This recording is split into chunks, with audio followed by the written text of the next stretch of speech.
நம்ம சேனல்லேருந்து தொடர்ந்தாப்பா நீங்கள் வீடியோக்களை பார்க்க நினச்சிங்கன்னா இதுவரை நம்ம சேனலை சப்ஸ்கிரைப் பண்ணுங்கள் கீழே பெல் சிம்பல் இருக்கும் அதையும் கிளிக் பண்ணிங்க. சரி வாங்க நம்ம வீடியோக்குள்ளே போகலாம்.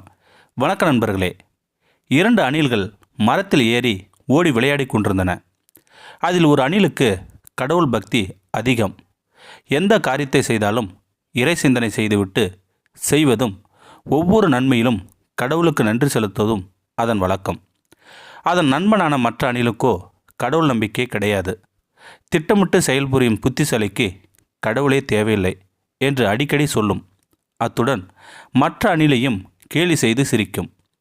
கடவுள் பக்தியுள்ள அணில் இதையெல்லாம் கண்டுகொள்வதே இல்லை. விளையாட்டு மிகவும் சுவாரஸ்யமாக தொடர்ந்தது.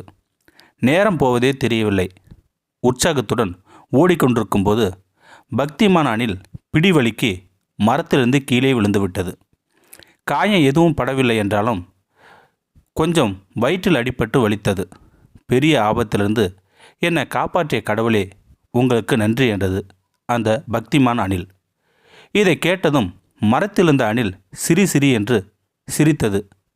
கீழே விழுந்தும் மண்ணை கவ்வினாலும் உனக்கெல்லாம் அறிவே வராதா என்று கேட்டது அந்த அணில்.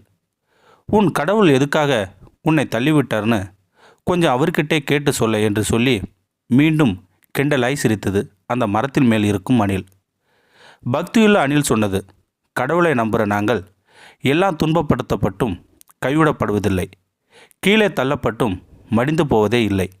அதனால் கடவுள் எங்களை கீழே தள்ளிவிட்டாலும் அதிலும் காரணம் இருக்கும் என்றது. ஆமாம், கீழே விழுந்தாலும் மேசையில் மண் ஓட்டுறதே இல்லை என்று மீண்டும் விழுந்து சிரித்தது அந்த மரத்தின் மேல் இருக்கும் அணில். இந்த விழுந்த அணில் நண்பனை பார்த்து வேதனையோடு பார்த்தது.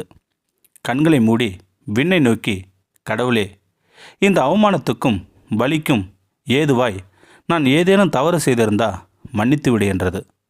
அது கண்களை திறக்கும்போது ஒரு கொடூரமான காட்சியைக் கண்டு நடுங்கிவிட்டது அந்த தரையில் இருக்கும் அணில். மரத்தில் இருந்த அணில் இன்னும் குலுங்கி சிரித்து கொண்டே இருந்தது. அதற்கு பக்கவாட்டிலிருந்து ஒரு பாம்பு அதை நெருங்கி வந்து கொண்டே இருந்தது. உன் பக்கத்தில் பாம்பு என்று மரத்தின் கீழிருந்து கதறுகிற சத்தம் அதன் காதில் ஏறவே இல்லை. கண்ணிமைக்கும் நேரத்தில் பாம்பு மரத்தில் இருந்த அணிலை லபக்கென்று கவ்விக்கொண்டது. தன் தோழன் மரத்திலிருந்து தவறி விழுந்ததற்கு கூட ஒரு காரணம் இருக்கிறது என்று உணரும்போது அது முழுமையாய் விழுங்கப்பட்டிருக்கும். சில வேளையில் நாம் தடுமாறி விழும்போது உலகம் கேலியாய் சிரிக்கலாம். அது நம்முடைய உயிரை காப்பதற்கு கூட இருக்கலாம். நமக்கு எது நிகழ்ந்தாலும் இறைவன் அதை நன்மைக்கு தான் செய்கிறார் என்பதை உணர்ந்து கொண்டால் வேதனைக்கு இடம் எது? இந்த வீடியோ பற்றி கருத்தை கீழே இருக்கிற கமெண்ட் செக்ஷன் சொல்லுங்க. அப்படியே நம்மளுடைய சேனலை சப்ஸ்கிரைப் பண்ணுங்க. கீழே பெல் சிம்பல் இருக்கும், அதையும் கிளிக் பண்ணுங்க. தேங்க்யூ ஃபார் வாட்சிங்.